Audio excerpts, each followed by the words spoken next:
One of the screen protectors that I always end up going to for every Galaxy device that I always get is AmFilm's tempered glass. It's scratch resistance, it's 9H hardness, and it's super easy to install. And this year we're going to be testing out the tempered glass for the brand new Galaxy S24 Ultra. And you're going to want to stick around until the end of the video because I will be doing a scratch and a drop test to see how durable the screen protector is, and I guarantee you by the end of this video you'll know whether or not the screen protector is right for you. And if you guys end up wanting to pick it up, I will be putting product links in the video description. So let's get started.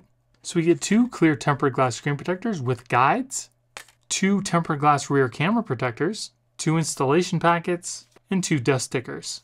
So the first thing you're going to want to do is to thoroughly clean off your screen with the alcohol wipe, dry it off, then take one of your screen protectors, peel off the underside protector, and just place this over the top of your phone with the camera hole cover cut out towards the camera on your phone.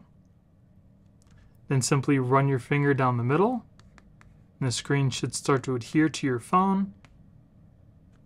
Then push down on the phone, lifting up the guide, and we'll take a look at the installation. So installation looks flawless. There's no bubbles, no lifting.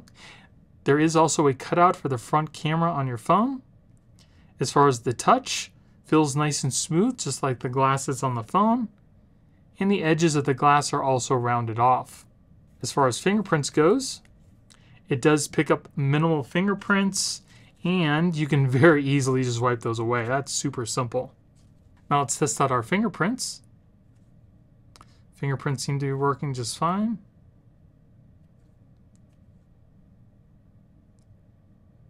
No problems there.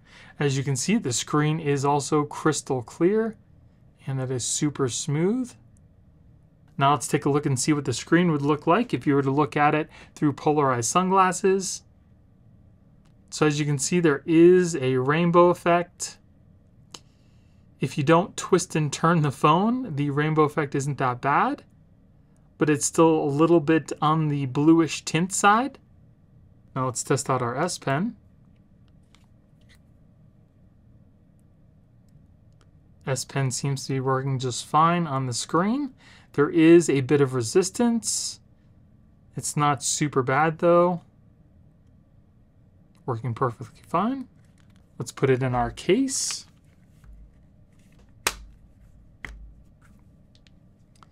Seems to fit the case perfectly. There is a slight gap all the way around the screen, so it should be compatible with most cases, and it's not touching the edges of the case either. There's no bubbles or any lifting. Looking really good so far. Now let's move on to the scratch and the drop test. So we're going to be dropping a 2.4 ounce steel metal ball at a starting height of 2 feet. If the screen protector doesn't crack, we'll move it up foot by foot until it eventually does. So here we go at 2 feet. Moving on to 3 feet. Moving on to 4 feet.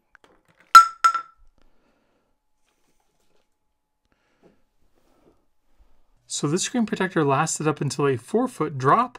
Now let's move on to the scratch test. So regular tempered glass starts to scratch around a Mohs hardness number 6. So we're going to start off with a number 5.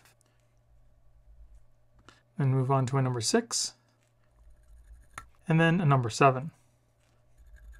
So if we take a closer look, you can see there are no scratches at the number 5. There are slight at a number 6 and a little deeper at a number 7. So scratch resistance seems to be pretty standard for tempered glass. So installation for the screen protector was really easy. It also does seem to work well with the S Pen and the in-display fingerprint sensor. It also seems to be case friendly. It lasted up until a 4-foot drop, and scratch resistance seems to be pretty standard for tempered glass. Now let's install our rear camera protectors. So thoroughly clean off your cameras, then dry them off. Then take your camera protector, line it up with the cameras on the phone. We'll peel off the backing, and then place them over the camera lenses on your phone and press them into place. And you're all set. So it definitely doesn't look as good as the individual camera lenses on the phone, but it will protect your lenses, and it doesn't add really any extra bulk to the phone. So let's take a look at our camera. Cameras still look nice and clear. Don't see any issues there. So you shouldn't have any issues with pictures with these protectors on your phone. And then let's move on to the scratch test. So again, we're going to start off with a number 5, then move on to a number 6, and then finally number 7. So if we take a closer look, you can see there are no scratches at the number 5. There are slight at a number 6 and about the same at a number 7. So scratch resistance seems to be maybe a little better than regular tempered glass. Now I do like AmFilm's tempered glass screen protectors. They're a great price and they offer you 2 tempered glass screen protectors, one for the front of your phone and for the rear cameras. And even though it only lasted up until a 4-foot drop, it still is going to protect your screen. It's just going to take a little less for the screen protector to crack itself. Now, if you guys want to pick this up, I will be putting product links in the video description. And if you guys enjoyed the video, it would really help out the channel if you gave me a thumbs up and consider subscribing. Thank you all for watching. I hope you have a great day and I'll see you in the next one.